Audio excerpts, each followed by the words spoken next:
fired or evicted at any time. Okay? We see in the news that schools have problems with gender discrimination. Um, they have anti-bullying laws for schools. However, things in there at their zero tolerance policy end up not being treated as zero tolerance. They end up being skewed when it comes to transgender students. It ends up the fact that it is up to the principal's discretion. They leave a large wiggle room, and there are times that that transgender person is the one that gets put at fault versus the bully. So there are things that are easy to do for a transgender person, but there are things that become difficult as well. It's easy for somebody to get a driver's license gender changed after they have gotten their medical letters, gone to Social Security, and changed things with Social Security office. Then they can go to the driver's license office and get that. If they want a name change, well, that becomes a little bit more difficult because the courts have fees that you have to pay. And sometimes you have to go in when when these self-appointed divorces are going on. So you're waiting for hours just to go in front of a judge to get your name changed. That's after you've seen a court appointed intermediate advisor to go over everything and make sure everything's copacetic.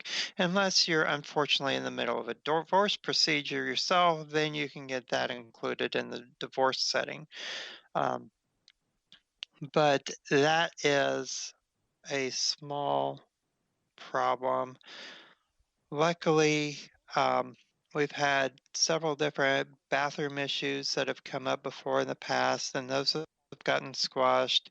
But then when we try to get protection laws for jobs and housing, those that brought on the proposed bathroom bill get frustrated and upset, as in Zach Ford reported February 10, 2016, that lawmakers in Florida and Georgia reject LGBT protections, unfortunately.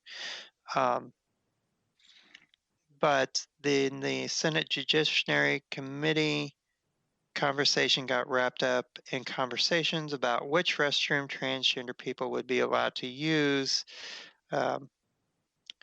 Senator Wilton Simpson, a Republican, expressed concerns about weirdos doing weird things in public bathrooms with men or women. But Senator Jeremy Ring, Democrat, rarely mused. My guess is that the transgender community has used the bathrooms before. And that's true. We have, and there have been no issues because we go in to use the bathroom. You see memes on Facebook where somebody's head pokes under and asks, "Are you male or female?" Because I don't want to I don't want you to make me feel uncomfortable, but the person sitting there in the bathroom using the restroom. My feelings are if you're a woman or transgender woman, you should be sitting down using the restroom and not standing up. You should, same way with men, you should be able to go in and stand there and use the restroom however you see fit without people questioning or looking over your shoulder to figure out who you are or how you fit into society. The bathroom issue, luckily, is one that is getting squashed, and it should be squashed. There are few places that are still looking at trying to keep that going, but luckily, there are states that have decided to change their views, especially like in North Carolina, where cisgendered women, and if you don't like to be called cis, I'm sorry, but that just translates to naturally born, or being arrested because they were being accused of being transgender, so they had to rethink their laws. And I'm glad the laws got changed and it got squashed in Florida because I would hate to have to carry my birth certificate with me to prove whether or not I am who I say I am because my license says I am who I am. And that should be all that anyone ever needs is their ID to say who they are, why they are, and where they are. It shouldn't be somebody else's judgment against that or being able to have that into somebody's mind because we only want to go in and use the restroom and do what we want to do.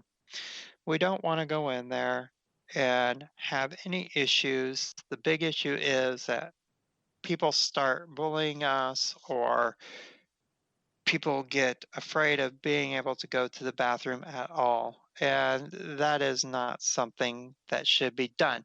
Such as in New York, they've moved to gender neutral bathrooms where male or female can walk into the bathroom of any given location and use that bathroom. And it's not just one stall in there, it's the multiple stalls. And it's got the doors on there. It makes everything copacetic for everybody. Maybe a lot of other states need to rethink their bathrooms and move to that discretion. And then you can sort out what's going on. Or are they just more advanced than the rest of society? I don't know. Maybe, but it's something possibly to consider that we need to be able to get out of that strange frame of mind that the bathroom is just that. It's a bathroom. It's not a pickup place. It's not someplace somebody wants to go and get a date at. Everyone's going in there, doing their business, washing their hands, and I hope they're washing their hands, especially with the coronavirus. As one of my professors said one day, you need to wash your hands before you use the bathroom to get rid of whatever germs you've picked up. Go to the bathroom, wash your hands after the bathroom because that's just sanitary. And nice hot soapy water, hopefully an antibacterial soap, and then move forward with your day. Good public service announcement there for words of wisdom on washing your hands. Even the CDC says with coronavirus, wash your hands for at least 20 seconds in hot soapy water. And sing happy birthday a couple times in your head if you need to get that time frame. So occasionally we'll get those, but I would like to thank everybody listening to me today and stopping by my channel. This has been KYLA CLAPHAM, your host for Combat Boots to High Heels on Society Bites Radio, part of the Radio Ear Network family. And I hope you have a wonderful day and check out my blog, Combat Boots to High Heels, or email me at combatbootstohighheels@mail.com. And remember, that's HEALS. Have a wonderful day.